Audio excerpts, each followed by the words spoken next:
സുഹൃത്തുക്കളെ അസ്സലാമു അലൈക്കും വറഹ്മത്തുള്ളാ. നമ്മൾ പുതിയ വീഡിയോ ആയിട്ട് വന്നിരിക്കുകയാണ്. നമ്മുടെ കഴിഞ്ഞ ഈ വീഡിയോയുടെ ഈ എപ്പിസോഡിൻ്റെ ആദ്യത്തിൽ നമുക്ക് എങ്ങനെ ഏർവാടി മുത്തുപ്പേട്ട നാഗൂർ ഒരു പ്രയാസവുമില്ലാതെ നമുക്ക് സിമ്പിളായിട്ട് എങ്ങനെ പോകാമെന്നുള്ളതിനെക്കുറിച്ച് ഒരു വീഡിയോ ചെയ്തിരുന്നു. പക്ഷേ ആ വീഡിയോയിൽ ഒരുപാട് നഷ്ടങ്ങൾ നമുക്ക് സംഭവിക്കും.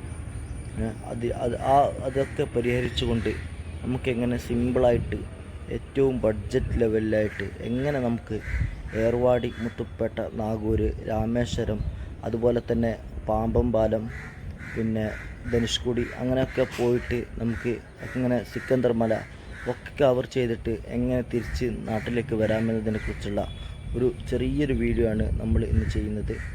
നമുക്ക് ആദ്യമായിട്ട് നമ്മൾ മലബാർ ഭാഗത്തു നിന്നുള്ള കാസർഗോഡ്, കണ്ണൂർ, അതുപോലെ തന്നെ കോഴിക്കോട്, മലപ്പുറം ഈ ഭാഗത്തുള്ളൊക്കെ അവരൊക്കെ പരിഗണിച്ചു കൊണ്ടുള്ള ഒരു വീഡിയോ ആണ് ഈ വീഡിയോയിൽ നമ്മൾ പറയാൻ പോകുന്നത്.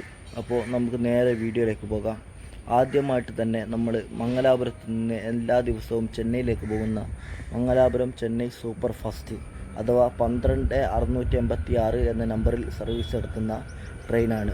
ഇത് കോഴിക്കോടെത്തുക രാത്രി 8:30 PM അത് പാലക്കാടെത്തുക 10:37 PM ഈ ട്രെയിനിൽ കയറി നമ്മൾ പാലക്കാടേക്ക് എത്തുക. അതിനുശേഷം പാലക്കാടെത്തിയതിന് ശേഷം എല്ലാ ദിവസവും എറണാകുളത്ത് നിന്ന് കാരക്കൽ എന്ന് പറയുന്ന ഭാഗത്തേക്ക് പോകുന്ന എറണാകുളം കാരക്കൽ എക്സ്പ്രസ് സർവീസ് നടത്തുന്നുണ്ട്. അഥവാ 16188 എന്ന നമ്പറിലാണ് സർവീസ് നടത്തൽ. അത് എല്ലാ ദിവസവും എറണാകുളത്ത് നിന്ന് എടുക്കുന്നതാണ്. വേണമെങ്കിൽ കോട്ടയക്കാർക്കും അതിൽ വരാവുന്നതാണ്. കാരണം അത് കോട്ടയത്ത് നിന്ന് എറണാകുളത്തേക്ക് പാസഞ്ചറായിട്ട് വന്നിട്ട് അതിന് ശേഷമാണ് എറണാകുളത്ത് നിന്ന് കാരക്കൽ ഭാഗത്തേക്ക് സർവീസ് നടത്തുന്നത്. എല്ലാ ദിവസവും രാത്രി 1:40 ആകുമ്പോഴേക്കും പാലക്കാട് റെയിൽവേ സ്റ്റേഷനിലേക്ക് എത്തിച്ചേരുന്നതാണ്. അതിനുശേഷം അവിടെ നിന്ന് കയറിയ രാവിലെ 10:48 ആകുമ്പോഴേക്കും നാഗൂർ ദർഗയുടെ അടുത്തുള്ള റെയിൽവേ സ്റ്റേഷനായ നാഗൂർ സ്റ്റേഷനിലേക്ക് ഈ ട്രെയിൻ എത്തിച്ചേരുന്നതാണ്. നമുക്കങ്ങനെ അവിടെ നിന്ന് നാഗൂർ ദർഗയിലേക്ക് പോകാം. അവിടുന്ന് സിയാർത്തൊക്കെ കഴിഞ്ഞതിന് ശേഷം നാഗൂരിൽ നിന്നും നേരെ നാഗപട്ടണം ബസ് സ്റ്റാൻഡിലേക്ക് നമുക്ക് ബസ് സർവീസ് ലഭിക്കുന്നതാണ്. ഏകദേശം 10 to 15 മിനിറ്റ് മാത്രം യാത്ര ചെയ്താൽ നാഗപട്ടണം ബസ് സ്റ്റാൻഡിലേക്ക് എത്തിച്ചേരുന്നതാണ്. അതിനുശേഷം നാഗപട്ടണത്തിൽ നിന്നും നേരെ മുത്തുപ്പേട്ടയിലേക്ക് നമുക്ക് ബസ് സർവീസ് ലഭിക്കുന്നതാണ്. ആ മുത്തുപ്പേട്ടയിലേക്ക് എത്തിയ ശേഷം അവിടെ സിയാർത്തൊക്കെ കഴിഞ്ഞതിന് ശേഷം നേരെ രാത്രി 1:10 ആകുമ്പോഴേക്കും ഈ ഇപ്പോഴത്തെ പാമ്പം പാലത്തിൻ്റെ ഉദ്ഘാടനം പ്രമാണിച്ചിട്ട് നമുക്ക് പ്രധാനമന്ത്രി ഉദ്ഘാടനം ചെയ്തു തന്ന ചെന്നൈ എഗ്മോർ രാമേശ്വരം എക്സ്പ്രസ് അത് രാത്രി 1:10 ആകുമ്പോഴേക്കും പട്ടുകോട്ടൈ റെയിൽവേ സ്റ്റേഷനിലേക്ക് എത്തിച്ചേരുന്നതാണ്. ഇത് അവിടെ നിന്ന് നേരെ നമുക്ക് 5:40 ആകുമ്പോഴേക്കും രാമേശ്വരം റെയിൽവേ സ്റ്റേഷനിൽ എത്തിച്ചേരുന്നതാണ്. രാമേശ്വരത്ത് എത്തിയതിനു ശേഷം നമുക്ക് അവിടെ നിന്ന് നേരെ ധനുഷ്കോടി ഭാഗത്തേക്ക് ബസ്സും മറ്റും സർവീസ് ലഭിക്കുന്നതാണ്. അങ്ങനെ ധനുഷ്കോടിയിലേക്കൊക്കെ പോയിട്ട് തിരിച്ച് രാമേശ്വരത്ത് നിന്ന് 11:40 ആകുമ്പോഴേക്കും രാമേശ്വരം മധുരൈ പാസഞ്ചർ നമുക്ക് ലഭിക്കുന്നതാണ്.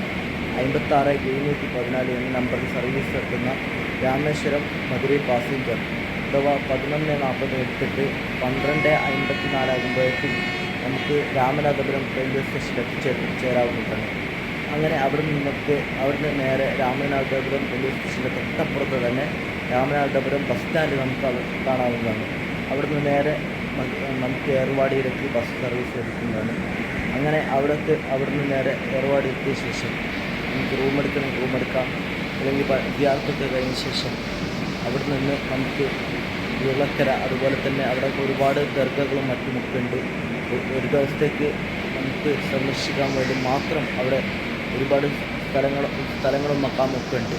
അവിടെ ഒക്കെ സന്ദർശിച്ചതിന് ശേഷം നമുക്ക് നേരെ അവിടെ റൂം എടുക്കുക. അതിനുശേഷം നമുക്ക് പോയ ഉടനെ നമുക്ക് റൂം എടുക്കാം. അല്ലെങ്കിൽ ഈ സ്ഥലമൊക്കെ സന്ദർശിച്ചതിന് ശേഷം നമുക്ക് രാത്രി മാത്രം താമസിക്കുന്ന റൂമോ മറ്റൊക്കെ കിട്ടുന്നതാണ്. അവിടെ നിന്ന് റൂം എടുത്തതിന് ശേഷം അവിടെ താമസിക്കുക. പിറ്റേ ദിവസം ഈ 11:54 നമ്മൾ ഇന്നലെ വന്ന അതേ വണ്ടിക്ക് 12:55 നമുക്ക് രാമേശ്വരത്ത് നിന്ന് രാമനാഥപുരത്ത് നിന്ന് പുറപ്പെട്ടാൽ നമുക്ക് 3:20 ആകുമ്പോഴേക്കും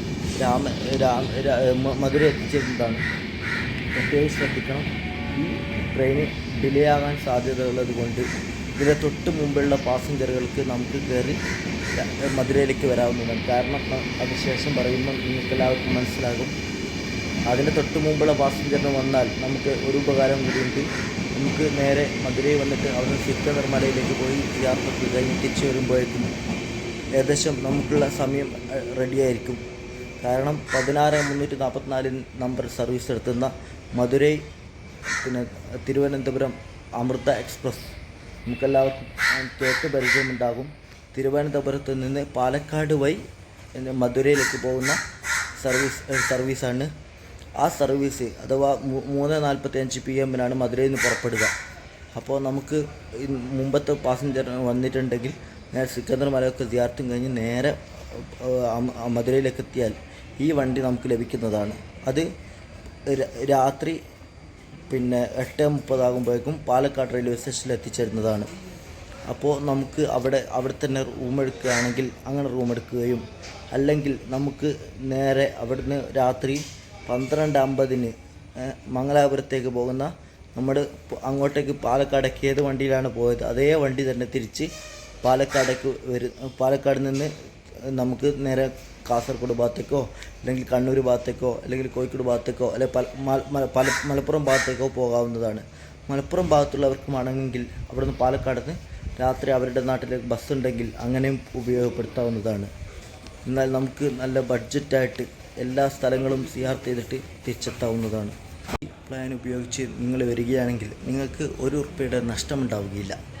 അത്രയും നമ്മുടെ മുമ്പത്തെ പ്ലാനിൽ തിരുവനന്തപുരത്ത് നിന്ന് ഭീമാപ്പള്ളിയിലേക്ക് പോകുന്നൊരു കാര്യം പറഞ്ഞിരുന്നു. അവിടുന്ന് ഭീമാപ്പള്ളിയിലേക്ക് സാധാരണ ഒരാൾക്ക് 20 അല്ലെങ്കിൽ 30 രൂപയ്ക്ക് പോയിട്ട് വരാമെങ്കിൽ രാത്രിയാകുമ്പോൾ അത് വൺ സൈഡ് തന്നെ 50 രൂപയോ 100 രൂപയോ കൊടുക്കേണ്ടി വരും. അങ്ങനത്തെ ഒരു നഷ്ടവും ഇതിലില്ല. പിന്നെ ഫാമിലി ആയിട്ട് പോകുമ്പോൾ ഒക്കെ സന്തോഷത്തോടെ പോകാൻ പറ്റുന്ന ഒരു ഏറ്റവും നല്ല യാത്രയാണ് ഈ വീഡിയോയിൽ ഞാൻ പറഞ്ഞു തന്നിരിക്കുന്നത്. ഇൻഷാ അല്ലാഹ് വീഡിയോ ഉപകാരപ്രദമാണെങ്കിൽ മറ്റുള്ളവരിലേക്ക് എത്തിക്കുകയും നമ്മോട് സപ്പോർട്ട് ചെയ്ത് കൂടുകയും ചെയ്യണം. അതുപോലെ തന്നെ വീഡിയോ ഇഷ്ടപ്പെട്ടാൽ ലൈക്ക് ചെയ്യുക, ഇല്ലെങ്കിൽ ഡിസ്ലൈക്ക് ചെയ്യുക. എന്തെങ്കിലും അപ്ഡേറ്റ് ചെയ്യണമെങ്കിൽ അത് കമൻറ്റിലൂടെ അറിയിക്കുമെന്ന് പ്രതീക്ഷിക്കുന്നു. ഇൻഷാ അല്ലാഹ് വീഡിയോ കണ്ട എല്ലാവർക്കും നന്ദി. അസ്സലാമു അലൈക്കും വറഹ്മത്തുള്ളാഹി.